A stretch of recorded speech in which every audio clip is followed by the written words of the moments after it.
Welcome back to another episode of It's All Been Trek Before. This time, Barbara Barnett is back to talk with Jimmy Jerome about the latest batch of episodes. Give a listen, see if she agrees with us, see if she agrees with you, see if you agree with us, see if anybody agrees with anybody here on this latest recap. Also, speaking of things you can check out and see if you agree and love or don't even care about, but you're gonna. It's Dark Story Snacks Season 2. They're out. They're new. Go check them out at IABDpresents.com. Also, why you got IABD on the brain? Go to patreon.com/IABD. Give us some love. Give us some support. The more you give us, the more we give back. It's that mutual thing. It's like you drop a pebble in a river. That's actually not how it works. But go to patreon.com/IABD and please support us. And right now, get your thinking caps on. Barbara's back. She and Jimmy Jerome recapping the last several episodes of Star Trek on It's All Been Trek Before. Welcome out to another episode of It's All Been Trekked Before. We are in Season 2, finished Quarter 2, and we are back here with Miss Barbara Barnett, Executive Editor of Blog Critics Magazine, author of The Apothecary's Curse and Chasing Zebras, and just all-around really intelligent and insightful critic to give us her thoughts. Hello, everyone. Anything Hello, Jimmy. I did not mention in your intro you want to plug?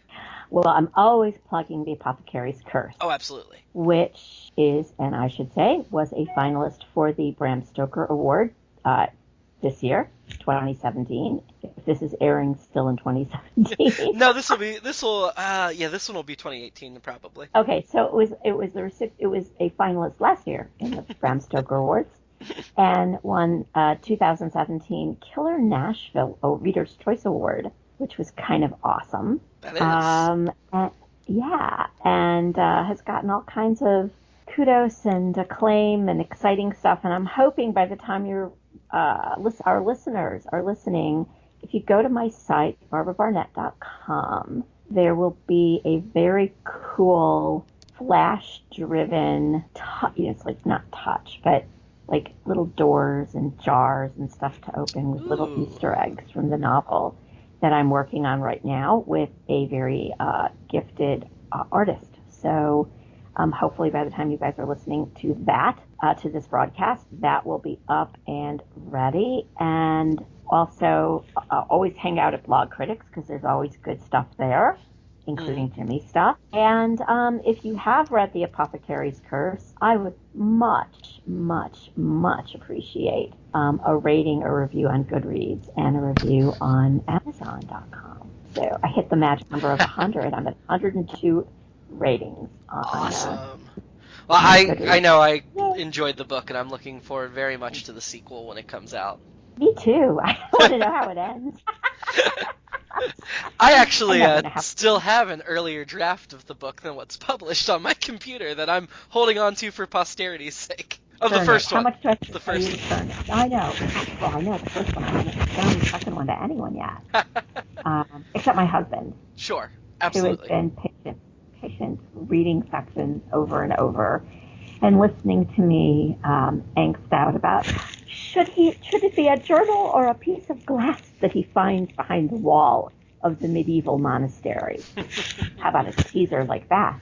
Nice. So yeah, let's talk about Star Trek. The second half of the season, or second quarter of the season, because we're doing it in quarters, there were 6 episodes. Did you get a chance to watch? I'm sorry, 7 episodes, right? Let me look.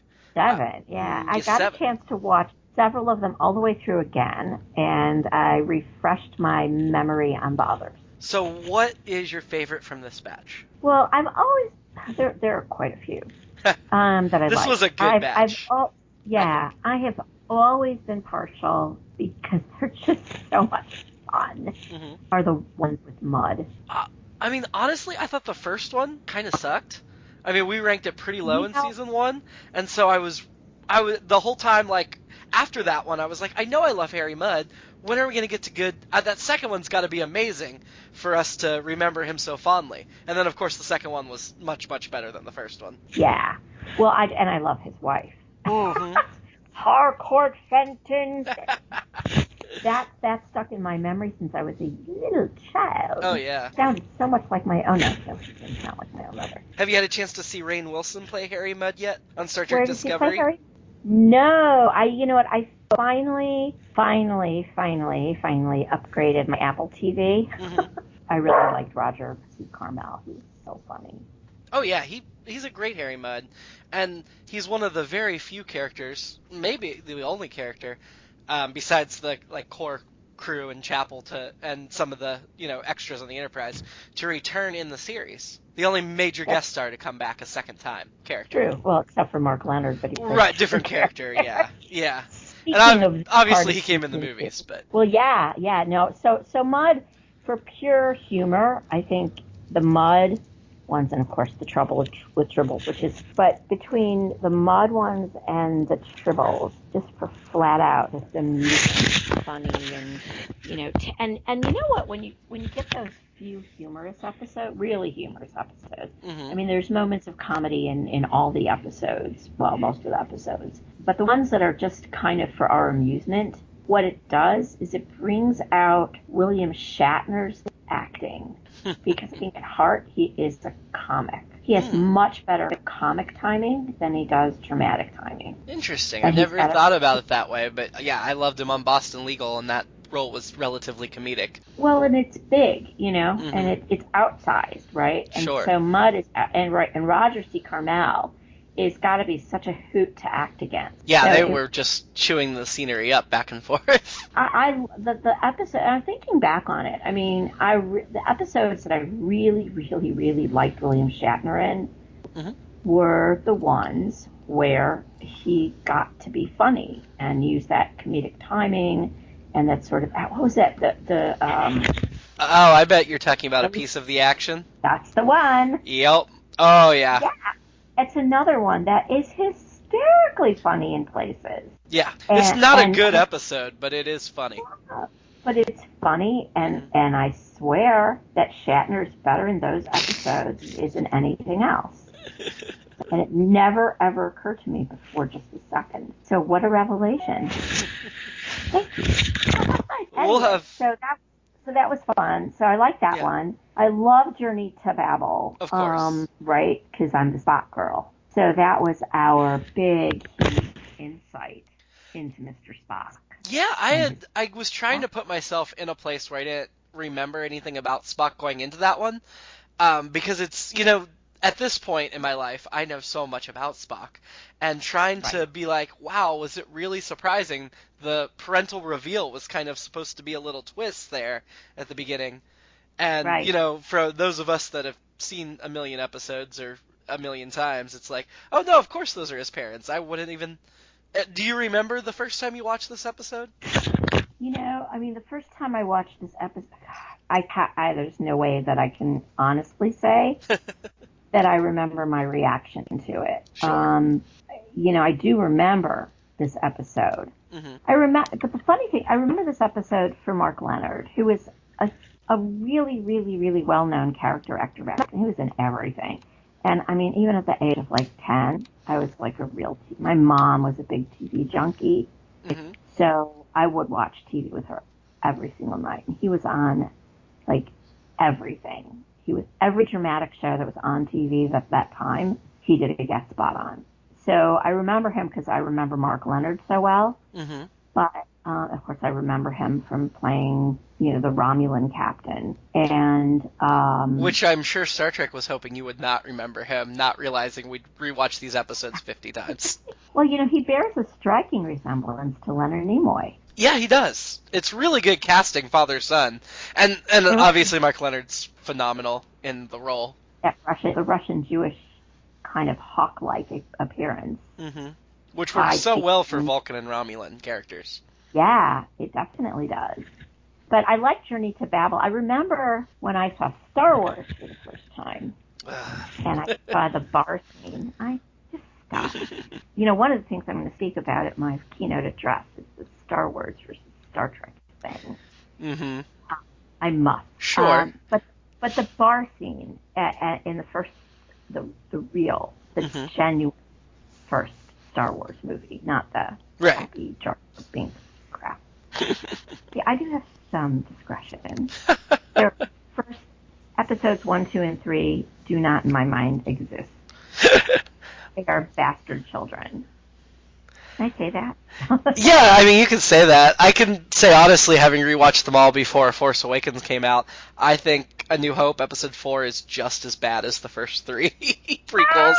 It really is. But there are great moments in it, and I would agree with you that bar scene, the cantina scene, is a wonderful, memorable scene. So, when I saw that movie for the first time back in the day,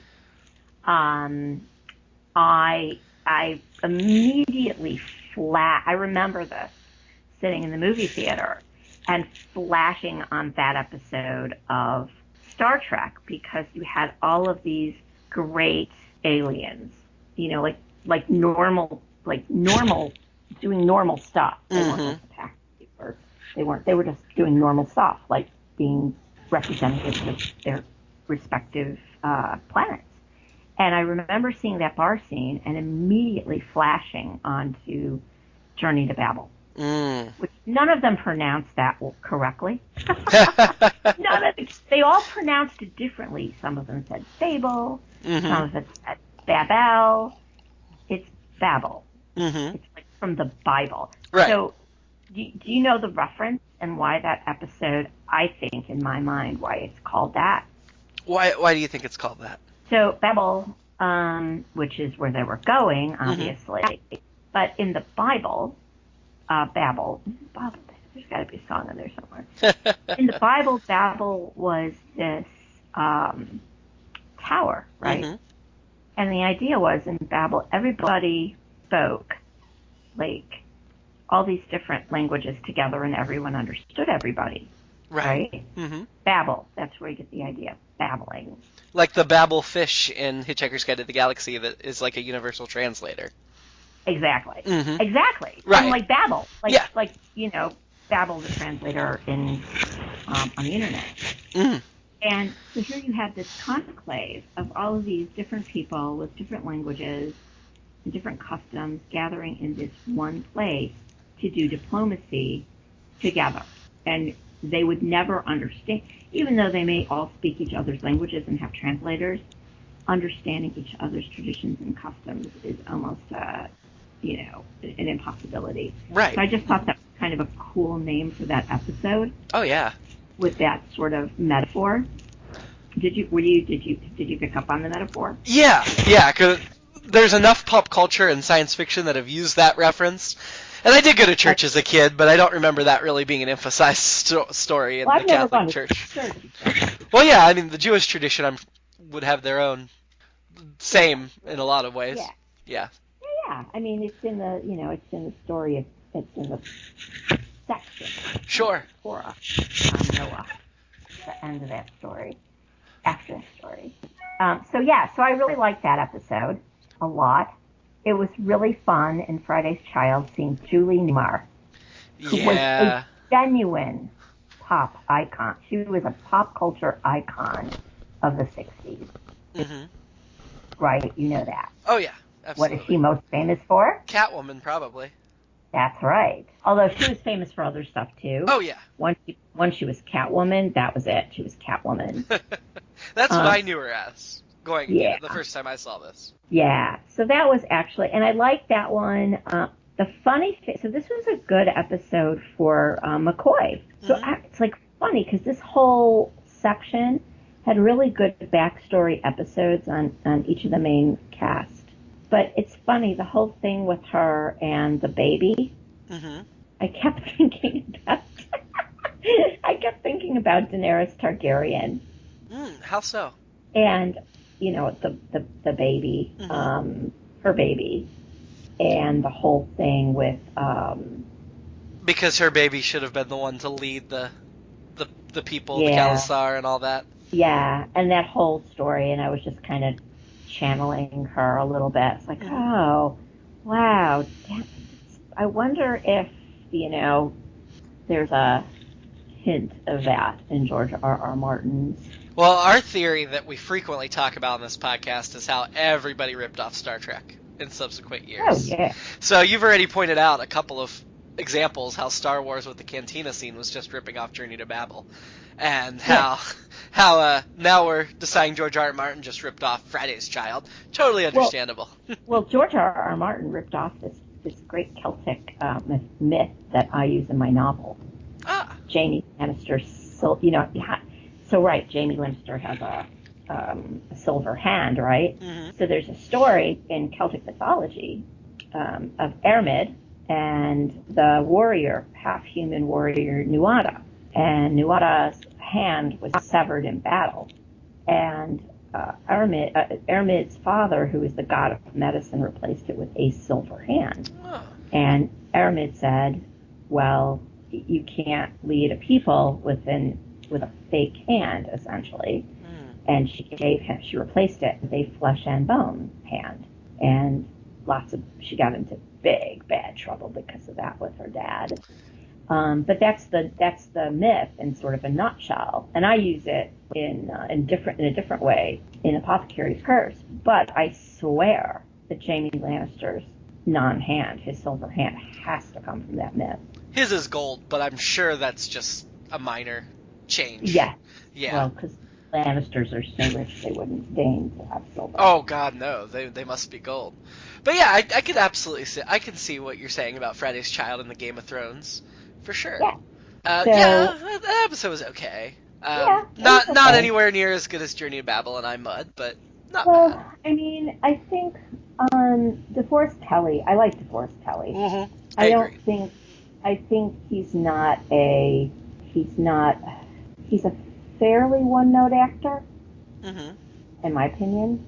And when he's got to play these big sort of emotional notes, I don't think he's believable.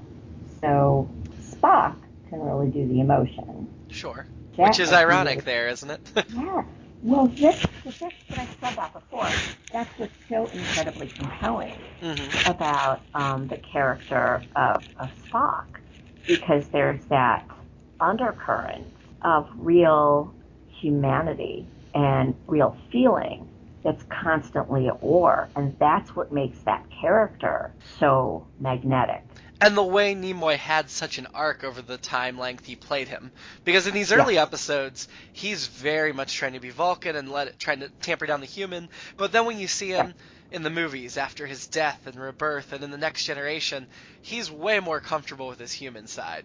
I mean, you really see that when his character deals with Zachary Quinto's version of the character in one of the new movies. You see that how Spock has grown over the decades. Well, and you see it really starting toward the end of season 1. I mean, but you really see it more in season 2. And episodes like This Side of Paradise and the episode with in this mix, the Babel episode. You see that in his relationship with his father, or you see it in his, certain decisions that he makes that are illogical on their face, but are done out of friendship. And you really see that battle so much. That's why I always loved that character, much more so than Kirk, who is really straightforward a character.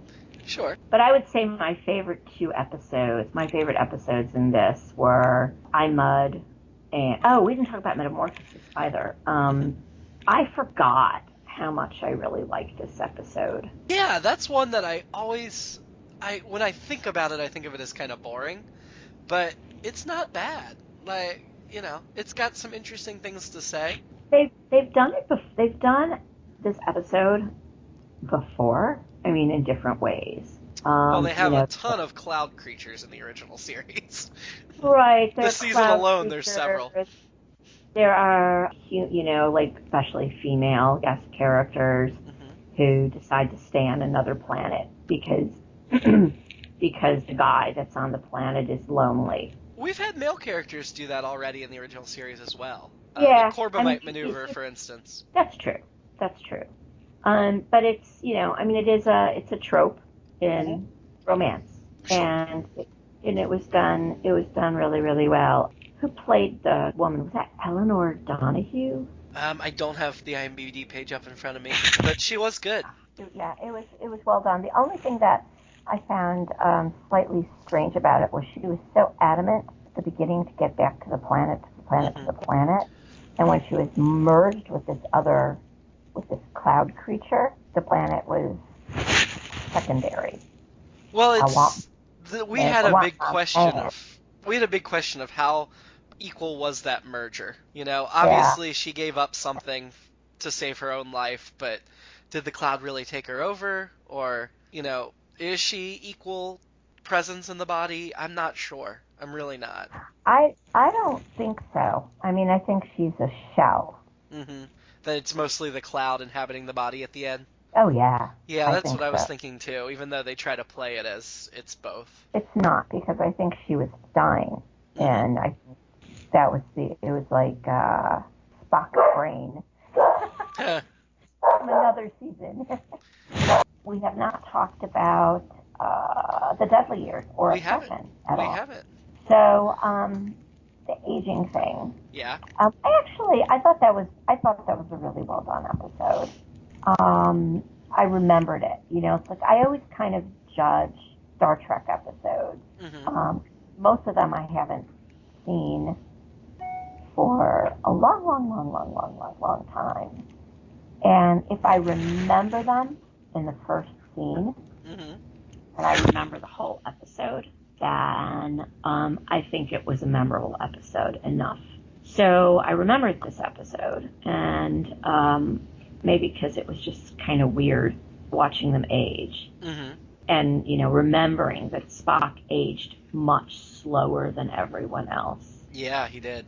And because we know Sarek retiring at age 150 was, young.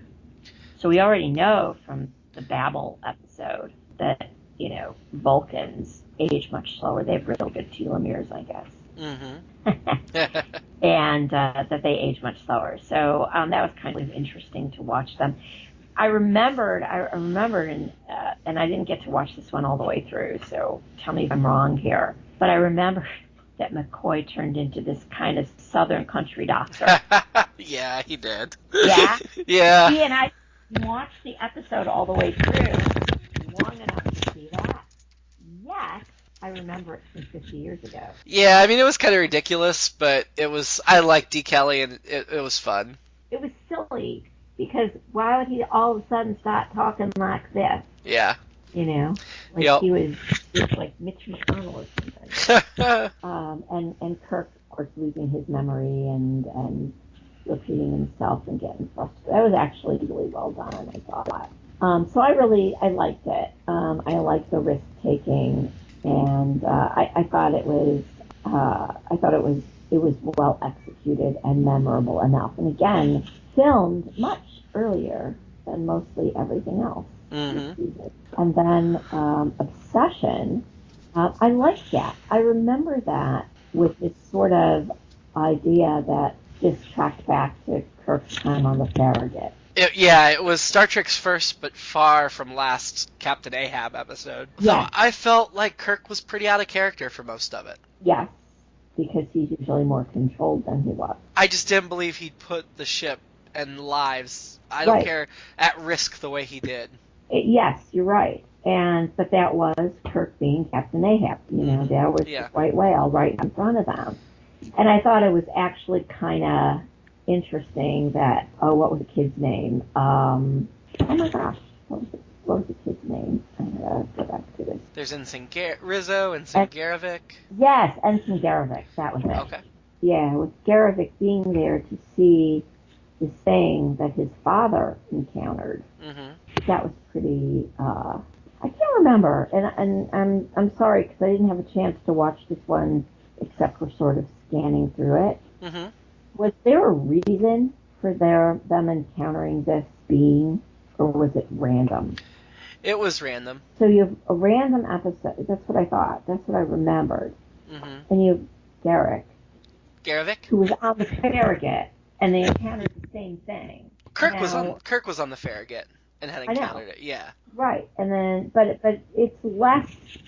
I think it's more believable to have Kirk kind of on the ship and encounter something he'd seen before, than for Kirk to encounter something he'd seen before and have on the ship. Oh, by the way, coincidence. The son of the guy that he first on the Farragut when he saw the same. Oh, Garivik wasn't on the Farragut. No, but his father was. Right. And they did that with. They've done that a couple of. I mean, look, we had what was the one with Decker? The Doomsday Machine, where Yeah. Kirk just happened to be encounter his really close friend that Right. or Well, and they've done that, right. yeah. I mean, And they do that a lot. And yes, the space community is small, you could argue. Sure, there's only 12 Constitution-class starships. But what I have, the fact that Garivik is serving on the Enterprise Mm-hmm. with Kirk when Garivik's father, and they encounter this thing. Yeah. Kirk, just in time for this guy to kill the being that killed his father, basically. Mm-hmm. I mean, it just seemed really random. Yeah. Oh, And absolutely. it's oh, how interesting. What an interesting coincidence. And it was another cloud creature. And another cloud. Well, there's a bunch of cloud creatures. There sure are. Like you said. There sure Tons are. of them. I mean, I thought this was a good episode. It wasn't a hugely memorable episode for me. Yeah, I thought it was. I thought it was pretty bad. I mean, not the worst of Star Trek, but not even a little below mediocre. I will say what really bothered me about the episode is they killed Lieutenant Leslie, and then we see him back on the bridge later, the next episode. We see him walking through the hallways that same episode after he's dead. Well, that's one of the problems when you film out of order. Well, no, this was the same episode we saw him walking through the hallway. And he was in ones in production order after this as well, because he still appeared on the show through season 3. Mid-season 3. Well, that's very bad. And Lieutenant Leslie would frequently change uniform colors and positions and departments. So my theory is there were a bunch of Lieutenant Leslies on the ship. A family of A family of them. That they were all like quintuplets that each had different jobs on the Enterprise. Whose fathers all served with Kirk.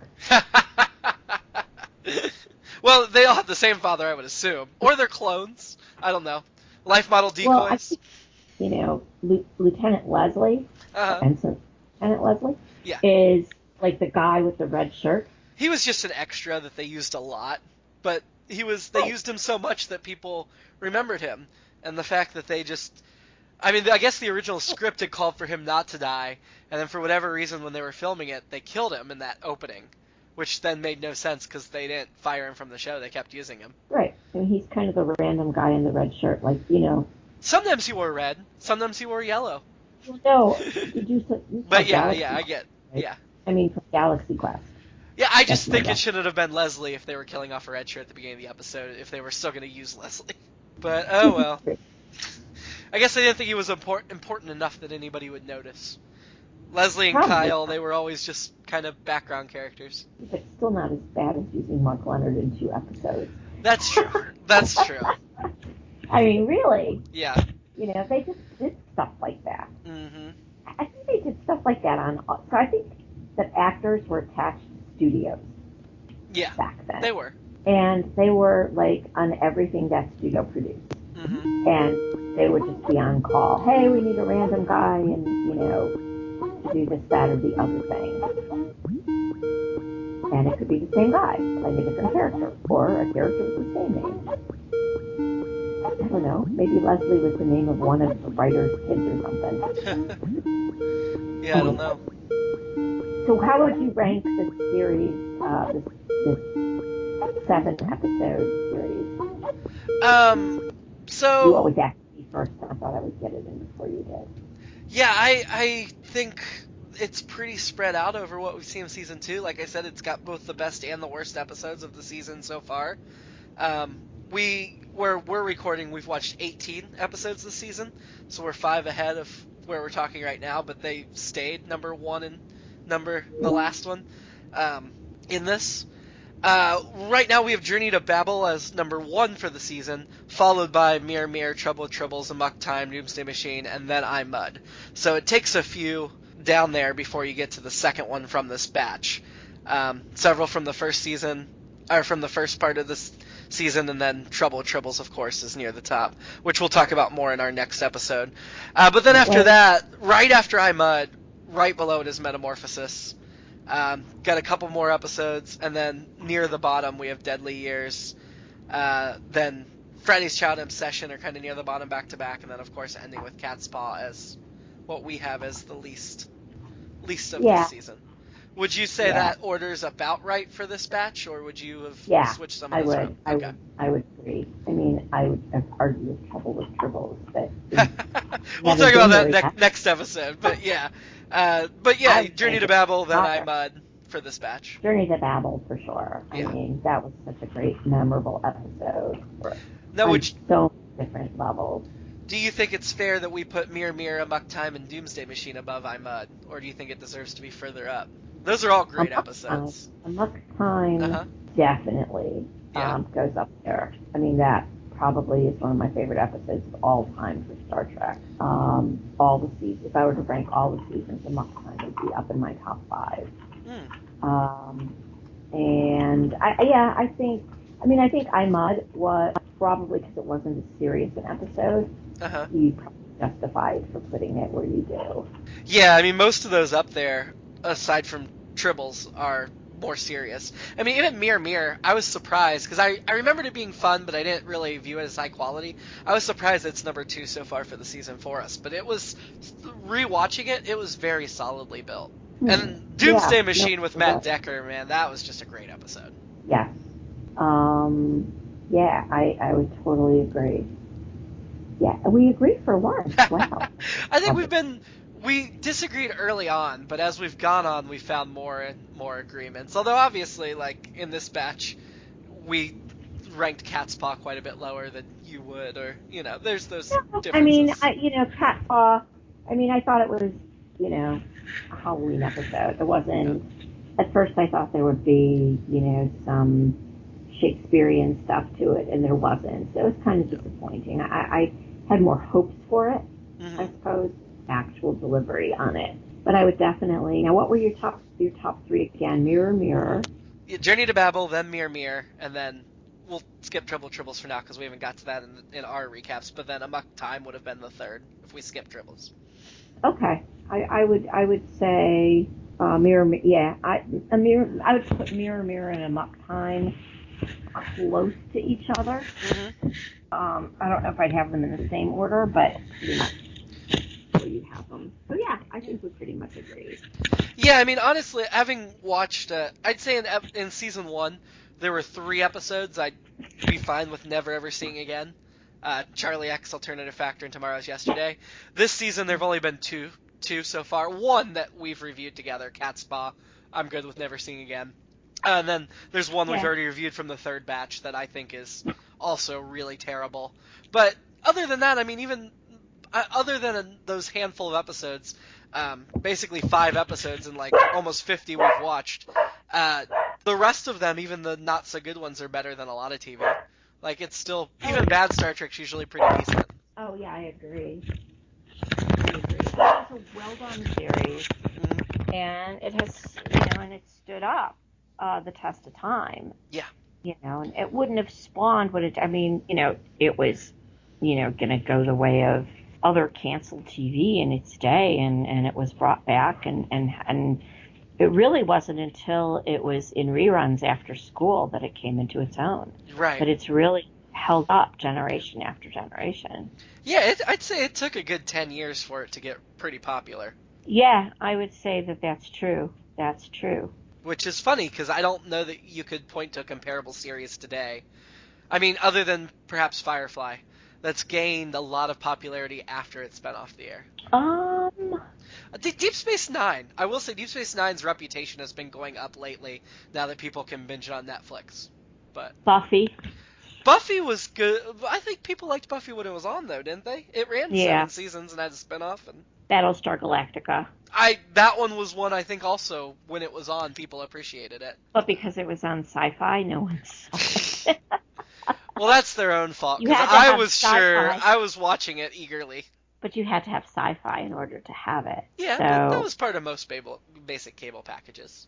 It's not like Star Trek Discovery now, where nobody has the login, because nobody wants to pay CBS for that one original show. Right. Anything else you want to touch on about this batch of episodes as a whole? I mean, I think that, of all of those episodes, as I said, the most memorable ones, the mud ones, are great. I just love that character. Mm-hmm. I was most excited rewatching these. I have to say, the other thing that I judge an episode by, and hopefully don't disappoint, is my excitement about watching it again. It's like what you said, episodes you could probably get along with never seeing again. Yeah. And I kind of look at, what are the ones that, oh man, I haven't seen this in how many ever years, and I can't wait to see it again. Could not say that about Cat's Claw. I definitely could say that about iMud, which I was really excited to see, and it was really as funny,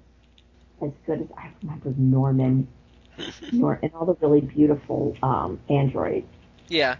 And the idea, by the way, in iMud, and I was saying how fun it was and how comic it was, but it really is about this artificial intelligence, like androids taking over the world, right? And it touched on it long before.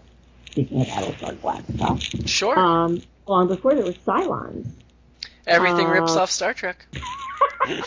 Although the original Battlestar Galactica, I think, came on not so much long ago. Well, maybe it did rip off Star Trek.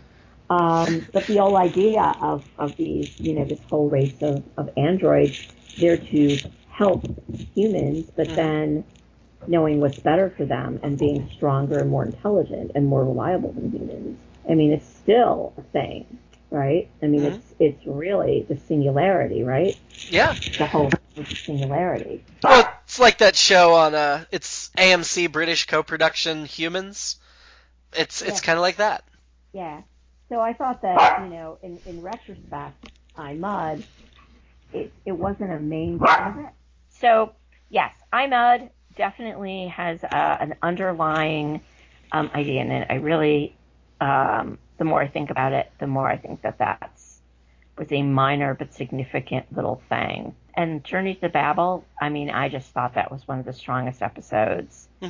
Absolutely. The entire series, if only, just for the whole.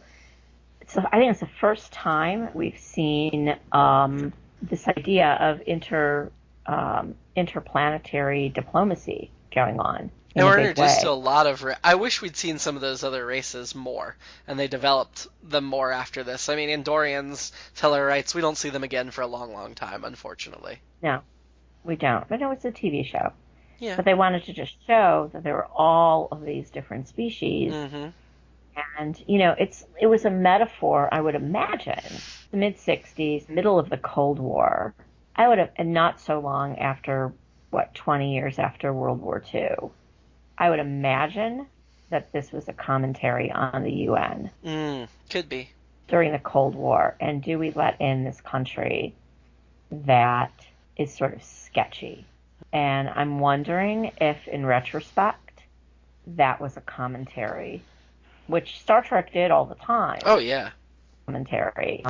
And you have to kind of look at it in a historical framework. I have to think about that. I'm wondering if you look at it within the historical context of what was going on in 1960, 67, 66?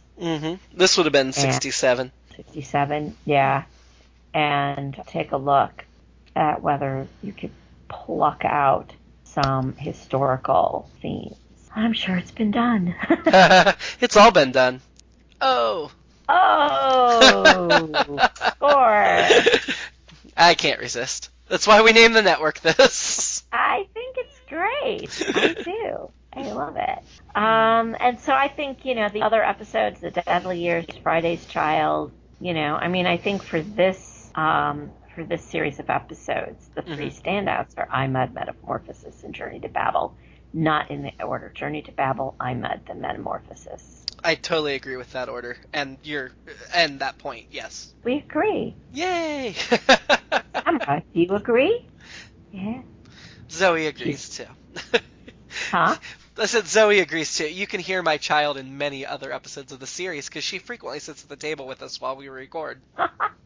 If people don't like baby noises, unfortunately, we could lose audience there, but whatever. Anyway, so right. Next time we'll do the next 6 episodes of this season. The Trouble with Tribbles, I can't wait. So we have Wolf in the Fold, Trouble with Tribbles, Gamesters of Triskelion, a piece of the action, the immunity syndrome, and a private little war. And I'm sure we'll have lots to say about each of those 6. Oh, yeah. So, I can't wait. like I said, we're quite a bit ahead, so just let me know when you're ready to talk about those 6, and we'll set up another time. But Okay. until then, thank you very much. Always good to get your insight in on this. All right. Great. Nice talking to you. You too. Okay. Take care. You too. Bye. Okay. Bye-bye.